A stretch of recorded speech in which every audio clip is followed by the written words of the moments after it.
Hello student, कैसे हैं? अच्छा। तो आज हम लोग जो है इम्परेटिव सेंटेंस का जो है एक्टिव ऐसे पैसिव बनाने के लिए जानेंगे। तो सबसे पहले जो है इम्परेटिव सेंटेंस होता क्या है जान लीजिए। इम्परेटिव सेंटेंस में जो है यह आज्ञा दिया जाता है या आज्ञा लिया जाता है या आदेश दिया जाता है। ऐसे वाक्य को इम्परेटिव सेंटेंस कहते हैं। और इसमें कर्ता जो है यू जो है छिपा रहता है, उस कर्ता को लिखा नहीं जाता है। जैसे go there, come here, sit down, stand up, please go there, please come here. ऐसे वाक्य इसमें आते हैं। तीन वाक्यों को हम लोग एक्टिव से पैसिव बनाने का कुछ रूल है, उस नियम के अनुसार हम लोग बनाएंगे। जैसे रूल नंबर फर्स्ट है, जब इम्परेटिव सेंटेंस में ऑर्डर या कमांड का बोध होता है तो ऐसे वाक्यों को एक्टिव से पैसिव बनाने के लिए सबसे पहले हम लोग क्या करते हैं, न्यू सब्जेक्ट, सबसे पहले लेट लिखेंगे, लेट का प्रयोग करेंगे। और उसके बाद इस वाक्य में जो ऑब्जेक्ट आएगा उसी को न्यू सब्जेक्ट कहते हैं। क्या कहते हैं? New subject. तो न्यू सब्जेक्ट लिखेंगे और उसके बाद बी का प्रयोग करेंगे और उसके बाद वर्ब का थर्ड फॉर्म लिख देंगे, तब इसका जो है पैसिव बन जाएगा। जैसे एग्जांपल नंबर 1 देखते हैं हम लोग, do this work, do this work, इस कार्य को कीजिए। तो इसमें इस बार तो यह जो है, अब इसमें सबसे पहले हम लोग क्या करेंगे, लेट का प्रयोग कर देंगे। यह लेट हो गया, लेट हो गया। उसके बाद दिस वर्क जो है क्या है, न्यू सब्जेक्ट है। तो ये दिस वर्क न्यू सब्जेक्ट लिख देंगे हम, तो लेट दिस वर्क। उसके बाद बी का प्रयोग कर देंगे, बी हो गया। और ये वर्ब है, इस वर्ब का जो है थर्ड फॉर्म लिखेंगे, तो होता है डू डिड डन, ये हो जाएगा डन। अर्थात let this work be done, इसका यह पैसिव हो गया। फिर हम लोग दूसरा वाक्य देखते हैं, यह bring a glass of water, bring a glass of water. Active से पैसिव बनाएंगे तो इसमें जो है सबसे पहले लेट का प्रयोग करेंगे, तो यह लेट हो गया। Let a glass of water, let a glass of water, यह जो न्यू सब्जेक्ट है। उसके बाद हम लोग बी का प्रयोग करेंगे और उसके बाद जो है यह वर्ब है, इस वर्ब का थर्ड फॉर्म यूज करेंगे। तो यह ब्रिंग ब्रॉट, ब्रॉट होता है तो बाट हो जाएगा। Let a glass of water be brought, इसका पैसिव हो गया। अब तीसरा वाला एग्जांपल हम लोग देखते हैं, open the door, open the door, इसका एक्टिव है, इसको पैसिव बनाएंगे तो यह जो है इसमें लेट का प्रयोग करेंगे तो लेट हो जाएगा। द डोर यह क्या हो जाएगा, सब्जेक्ट हो जाएगा, न्यू सब्जेक्ट हो जाएगा। Let the door be, be लिखते हैं, उसके बाद वर्ब का थर्ड फॉर्म, तो ओपन का थर्ड फॉर्म हो जाएगा ओपेंड।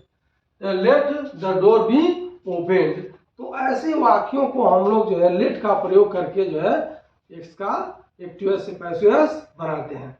अगला नियम क्या है, जब इम्परेटिव सेंटेंस में एडवाइस, सलाह दिया जाए, सलाह दिया जाए तो वाक्य को पढ़ने से पता चला कि इसमें सलाह दिया जा रहा है, एडवाइस दिया जा रहा है।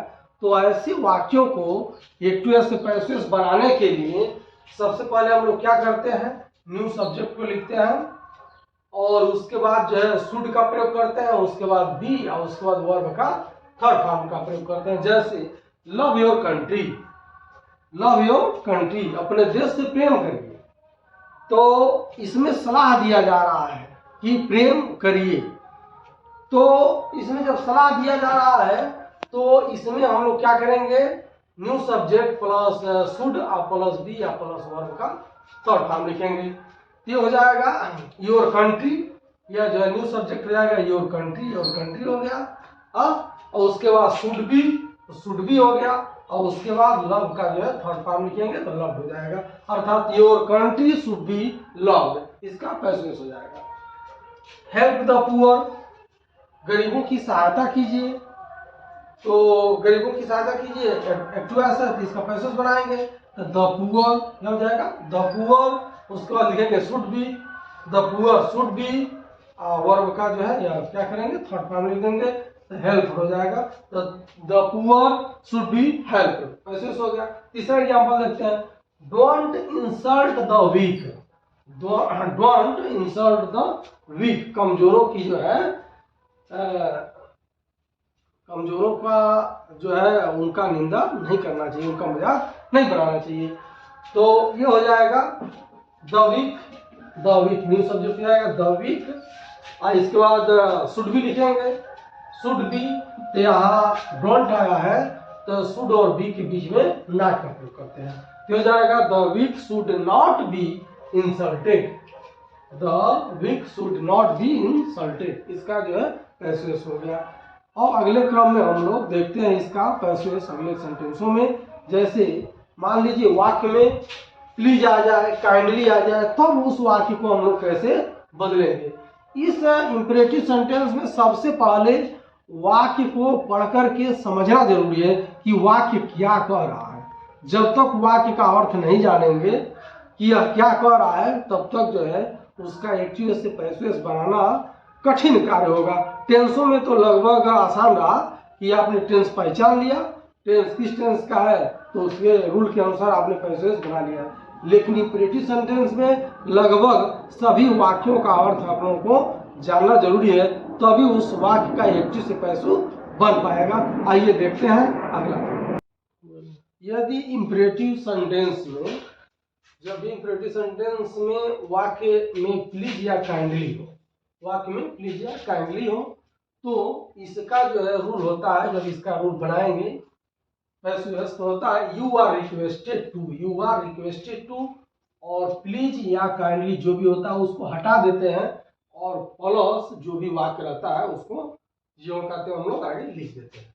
जैसे एग्जांपल नंबर 1 दिया है kindly post the letter, kindly post the letter activation, इसमें काइंडली आया है, इस काइंडली को हटा देंगे हम लोग और पोस्ट द लेटर इस वाक्य में आगे जोड़ देंगे, यू आर रिक्वेस्टेड टू लिखेंगे तो हो जाएगा you are requested to, you are requested to हो जाएगा।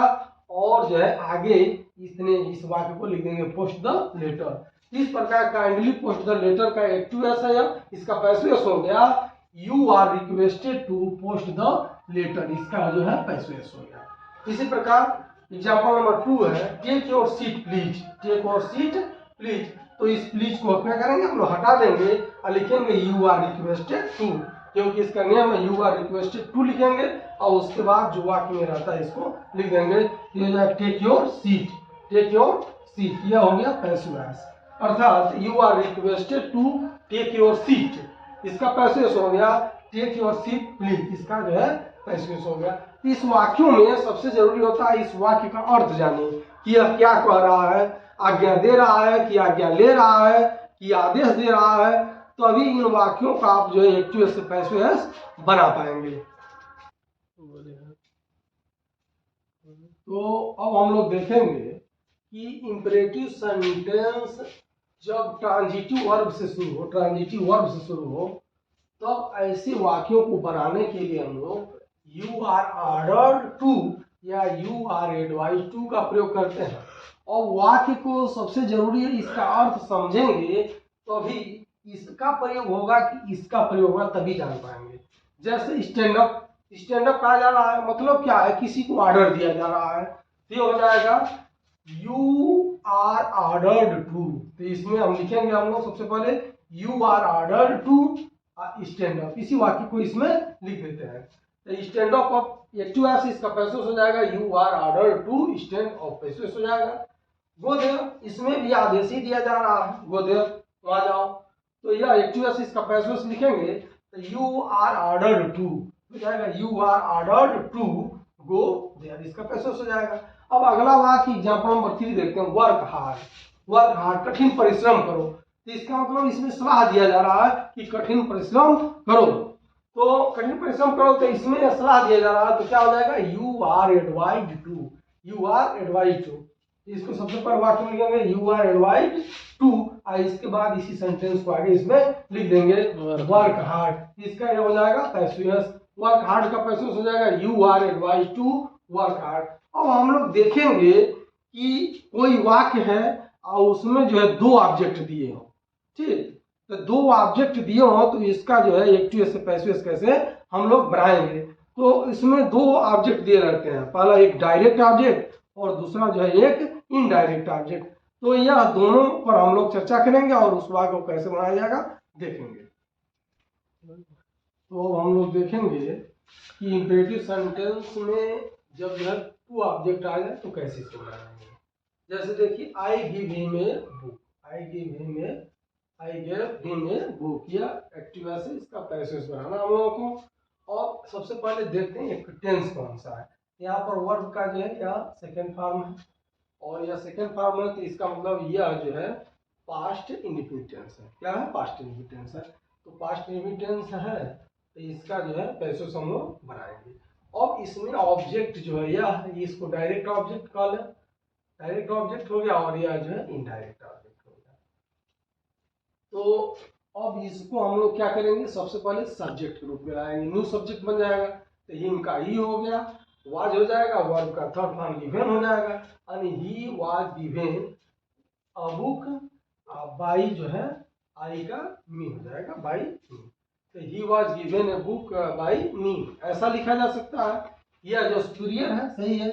और यह भी इसको ऐसे भी लिख सकते हैं, इसको भी हम लोग क्या करते हैं, ऑब्जेक्ट मान लेंगे, न्यू सब्जेक्ट हो जाएगा। तो book was given to me by, to him by me, ऐसा भी लिखा जा सकता है, लेकिन यह जो है ज्यादा करेक्ट है।